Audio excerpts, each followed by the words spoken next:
Halo semuanya, selamat datang di segmen analisa. Entah apa yang ada di pikiran dari kelima orang yang berada di Sibolga, Sumatera Utara ini.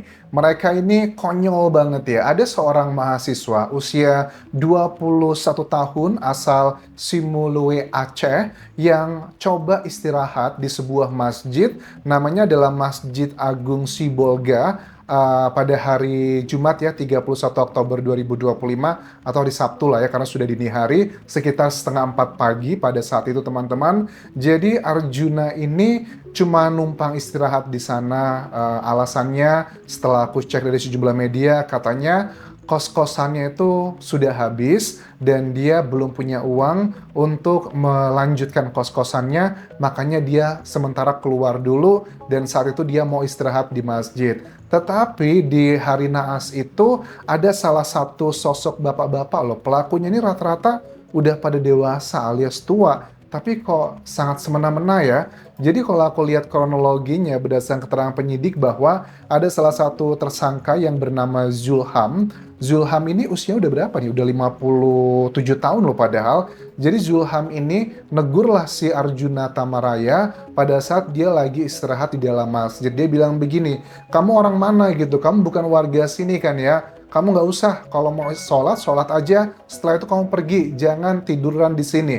Terus dari Arjuna menjelaskan bahwa Pak, saya itu kos-kosannya habis, kemudian saya mau istirahat sebentar aja. Sebenarnya jam setengah 4 pagi atau jam 3 pagi, kan beberapa jam lagi udah memasuki waktu subuh sebenarnya. Dan saat itu juga aneh loh, Bapak ini jam setengah 4 pagi kok belum tidur. Itu kan orang-orang pada umumnya sudah tidur begitu. Tapi pada saat ditegur seperti itu dan Arjuna korban tetap berada di situ buat istirahat, dia langsung pulang dulu nih. Pulang dia manggil keempat rekannya dan empat rekannya tersebut langsung datang tanpa basa-basi lagi di video yang beredar. Aduh, ngeri banget nih. Ini coba ntar aku tunjukin di Instagramku ya, di Anjasa Semara, di Instastory-nya. Kondisinya secara singkat adalah pada saat datang di CCTV itu kelihatan bahwa korban ini dibegitukan dengan tangan, dengan kaki, kemudian juga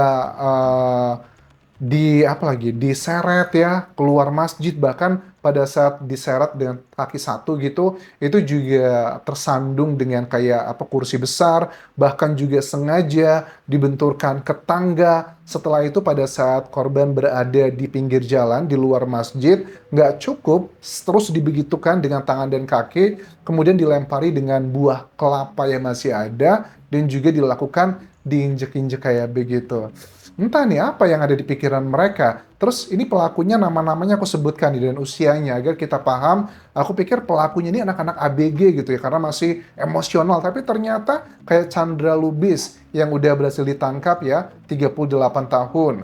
Terus Rismansyah Effendi Caniago, 30 tahun. Zulham Piliang, 57 tahun, ini adalah tersangka utama menurut aku. Hasan Basri, 46 tahun.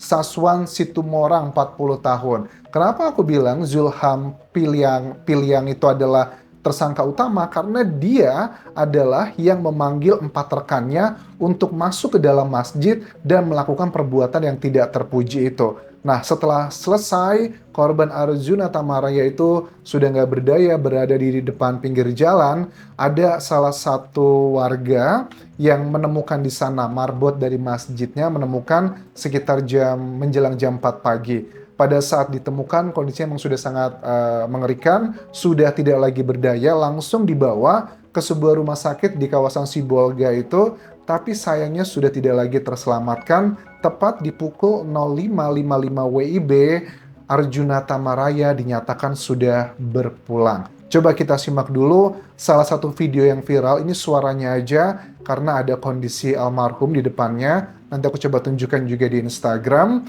Yang disampaikan dari pihak keluarga. Ada orang tuanya, saudaranya menangis di hadapan mayat dari anggota keluarga kesayangannya ini. Kami atas nama keluarga korban Arjun yang telah meninggal dunia atas insiden pengeroyokan yang terjadi di Masjid Agung Sibolga. Di sini Bapak, kami memohon dengan sangat kepada Polres Sibolga, kepada Bapak Jamil Jatumorin untuk membantu kami dalam mengusut kasus ini sampai tuntas. perihal anak keponakan kami yang telah dikeroyok. Parah banget sih. Mohon Ini bantuannya kepada Bapak yang begitu mulia. Ini anak kami Bapak menunjukkan kondisi terakhir. yang tidak punya beri kemanusiaan. Ya Tolong kami Allah. Bapak. Usut sampai tuntas. Dan nggak habis pikir banget ya, kelima orang ini kan sudah dewasa, tapi kenapa dia memperlakukan ayam aja kayaknya eh, lebih penuh kasih sayang begitu loh. Ini udah kayak ngangkut apa gitu, apalagi kan korban Arjuna Tamaraya ini cuma istirahat loh, tidak melakukan pencurian, perusakan atau hal-hal negatif begitu, sama sekali tidak. Bahkan juga menurut keterangan dari penyidik, ada keterangan dari Humas Polres Sibolga AKP Suyatno mengatakan bahwa ada temuan salah satu dari pelaku ini juga sempat memeriksa kayak kantong dari korban dan mengambil uang Rp10.000 milik Arjun. Astagfirullahaladzim. Jadi gini ya, Arjun itu kan memang ekonominya lagi pas-pasan, namanya juga mahasiswa gitu, berasal dari keluarga juga yang pas-pasan. Kalau dia punya uang banyak, aku yakin dia akan tinggal di hotel. 100.000, 200.000 kayaknya di daerah juga banyak ya. Hotel-hotel melati di kawasan Sibolga. Dia cuma punya uang 10.000, ditemukan uang di situ. Itulah yang menjadi alasan dia istirahat di situ. Aku heran ya, dalam agama Islam kan, aku juga muslim teman-teman. Itu ada yang namanya istilah musafir, orang yang memang dalam perjalanan, apalagi di era sekarang ini karena tidak punya uang. Jadi menurut aku yang dilakukan oleh para tersangka ini sangatlah tidak manusiawi. Dan dari kelima orang pelaku ini memang ada yang ditangkap karena mereka berusaha kabur, ada juga beberapa di antara mereka yang diserahkan oleh pihak keluarga. Ya, sekali lagi ya, aku lihat dari rekaman yang beredar, mereka nggak punya rasa kemanusiaan sih. Mudah-mudahan ya kalau kena pasalnya adalah pasal hal yang berencana, kayaknya memang secara perbuatan dan juga pasal kayaknya sangat sulit untuk yang mendapatkan hukuman maksimal adalah hukuman mati atau seumur hidup. Ya kemungkinan besar ya penganiayaan yang menyebabkan meninggalnya orang lain, ya hukumannya antara ya masih belasan tahun penjara ya. Tapi ya kita lihat nanti ya dalam persidangannya seperti apa. Ada juga keterangan dari anggota Komisi 3 DPR RI M. Nasir Jamil yang mengatakan bahwa mendesak Kapolda Sumatera Utara untuk mengadili para pelaku seadil-adilnya. Kami masyarakat Aceh sangat kecewa, apalagi ini terjadi di masjid yang seharusnya menjadi wilayah aman. Bener banget, zaman dulu ya waktu aku awal-awal merintis di Indonesia pada saat harus kemana-mana sendirian dan tidak ada hotel saat itu, untuk uangnya nggak ada gitu loh, nggak ada aplikasi buat nyari hotel juga sulit zaman dulu ya, nggak ada boleh dibilang. Itu selalu orang tuaku atau saudaraku bilang, udah Anjas, kalau kamu nggak ada uang, nggak tahu kemana, cari aja masjid buat nginep di situ, pasti bakal aman. Tapi ini berbeda sekali terjadi dalam kasus ini di era sekarang. Apakah ini menjadi indikasi? Kita nggak bisa pungkiri juga mungkin ya, kan ada sebagian masyarakat juga yang trauma, terutama di wilayah Sumatera Utara yang menurut aku juga tingkat kriminalitasnya cukup tinggi di sana ya. Mungkin banyak dari masyarakat yang sebel sama orang-orang yang melakukan pencurian, terutama di tempat ibadah seperti di masjid. Nah, mungkin mereka berpikir ini kalau mereka tinggal di situ, nanti kotak amalnya dicuri, speakernya dicuri. Memang ini ada, tetapi kan, kalaupun itu beneran terjadi, apakah layak sampai seperti itu? Apalagi Arjun juga tidak melakukan hal-hal negatif tersebut, dia hanya tinggal. Dan menurut aku, masjid itu sangatlah boleh untuk dijadikan kayak tempat tinggal para musafir. Ingat musafir ya, bukan orang-orang yang sengaja memang kabur seperti itu, karena memang dalam kondisi yang tertentu. Dari anggota Komisi 3 DPR RI juga mengatakan bahwa peristiwa ini jangan sampai memicu konflik antara Aceh dan juga Sumatera Utara.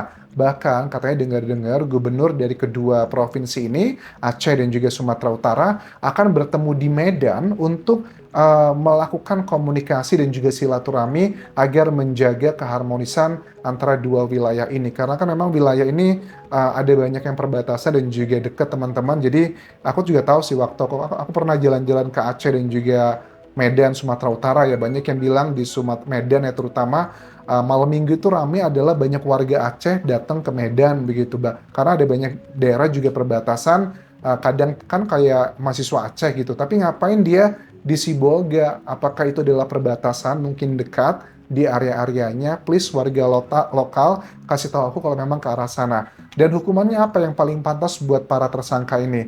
Ya agak susah juga kalau mengikuti hawa nafsu manusia, harusnya apa yang mereka lakukan diperlakukan balik ke mereka gitu loh. Diseret sampai sudah nggak lagi bernafas. Dan aku juga turut berduka cita untuk keluarga dari Arjuna Tamaraya. Mudah-mudahan adik Arjun diberikan apa ya, syafaatnya, kemudian juga amal kebaikannya diterima oleh Allah Subhanahu wa taala. Dan aku yakin orang-orang ini harus mendapatkan hukuman yang sangat setimpal. Dan please untuk kedua wilayah tersebut jangan terpicu terpancing emosi, karena menurut aku ini bukan tentang kasus yang mewakili kayak etnis tertentu, ini adalah karakter seseorang. Karakter-karakter seperti kelima pelaku ini tuh bisa aja dimiliki oleh berbagai macam ras dan juga suku. Jadi bukan memicu pemecah nanti antara Aceh dan juga Sumatera Utara. Please jangan sampai ke arah sana, karena sekali lagi ini adalah individu, bukan mewakili budaya ataupun juga wilayah tertentu. Dan menjadi pelajaran bagi kita semua, kalau ada orang menginap di masjid, kita curiga boleh di zaman sekarang karena banyak kriminal, tetapi juga tidak bolehlah sampai seperti itu. Kalau secara simpelnya, ada beberapa wilayah yang aku tahu pada saat ada orang musafir yang mau tinggal di masjid, biasanya dimintain KTP-nya atau diambil identitasnya dulu, difoto, boleh kamu tinggal di daerah sini, misal di bagian luarnya saja, tidak boleh masuk. Ada beberapa masjid di Indonesia yang aku tahu memberikan fasilitas buat para musafir seperti itu. Ya, terima kasih sudah menonton. Sampai ketemu lagi di video berikutnya. Tinggalkan like dan juga komen. Subscribe channel YouTube ini, follow Instagram, Facebook pageku, dan juga akun TikTok di Anjasa Semara. Sampai jumpa.